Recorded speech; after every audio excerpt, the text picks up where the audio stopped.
Hello, good morning, Doctor and all my fellow friends. My name is Siti Aisyah binti Safani. My metric number is 147831. I am second year student. I am from School of Art with Education Studies, taking major in Sejarah, minor in Bahasa Melayu. Today, I would like to present the assignment given to me on my preferred learning theory.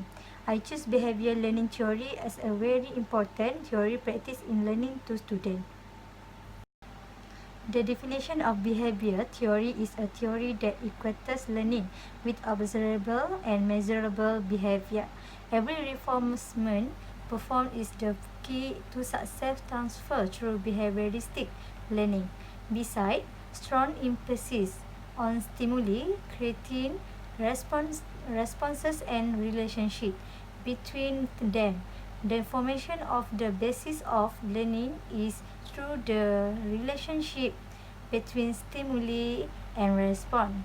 This theory can be applied in the classroom. Every teacher needs to provide a stimulus to the student to see the response to the stimulus. For example, the teacher should give prize that we call stimulus to his student every time they get a good result, and that we call response. Then the response will produce something good and continuous. Okay, for the second slide about type of theory behavior learning. Type of behavior learning are divided into two such as classical normalization and operant normalization.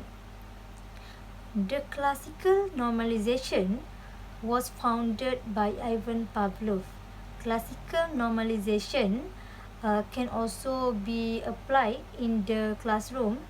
Every teacher needs to provide a stimulus, and there are three main concepts emphasized, such as generalization, discrimination, and elimination. Generalization can occur in the classroom.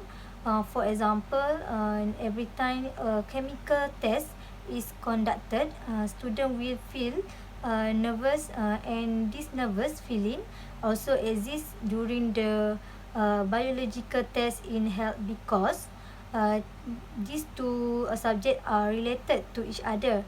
And second, discrimination.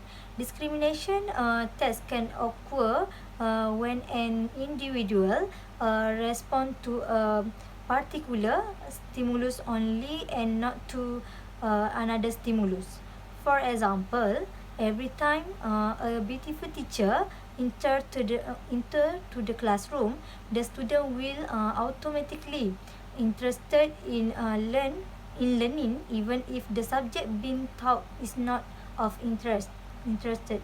Third, removal may occur if reinforcement is not provided.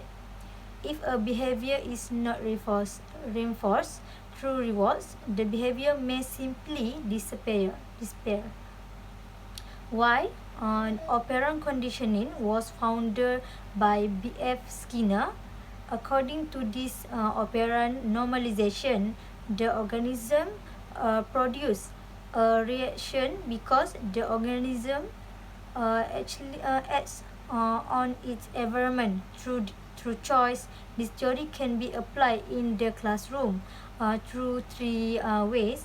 A teacher can perform positive reinforcement, negative reinforcement, and punishment, producing a response in behavior. First, positive reinforcement. When students get the highest mark in exam, the teacher must give appreciation in public by giving praise or gift in front of his classmate. The student will repeat the more diligent behavior to learn. This clearly shown that positive reinforcement need to be given to enhance positive behavior, while negative reinforcement can occur when the teacher give painful and uncomfortable stimulus. For example, When a student does not practice, the teacher take action by fining the student.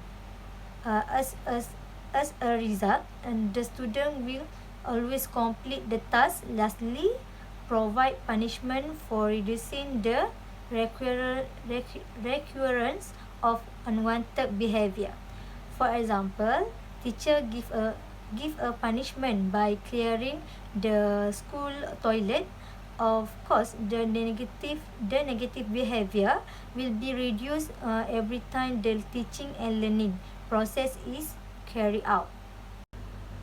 Why I choose the theory of behavioral learning is because by using this theory, teachers can motivate and inspire students to study hard to achieve success. For example, when students get excellent result in exam, and teachers give prize and compliment to student, this cause student to do the same behavior of other as hence that good behavior to get good result and reward from the teachers. Okay, second, behavioral learning theory is also my choice because this theory can form a good personality to student. This is said to happen because when a student commits a negative behavior, the teacher will give a negative punishment or reinforcement to the student. For example, student who makes noise in the classroom have been fined by the teacher.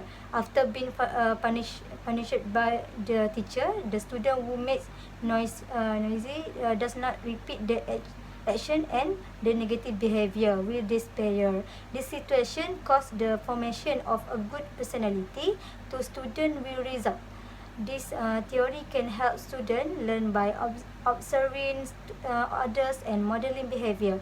In a classroom, using peer model has been shown to be an effective learning tool.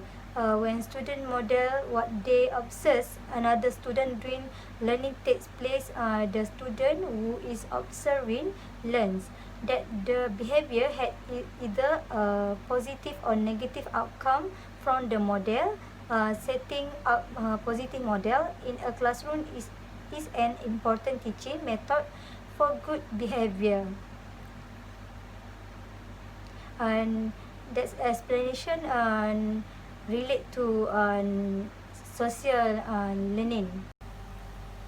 In conclusion, behaviorism theory is a theory that uses the stimulus and response relationship that produce behavior.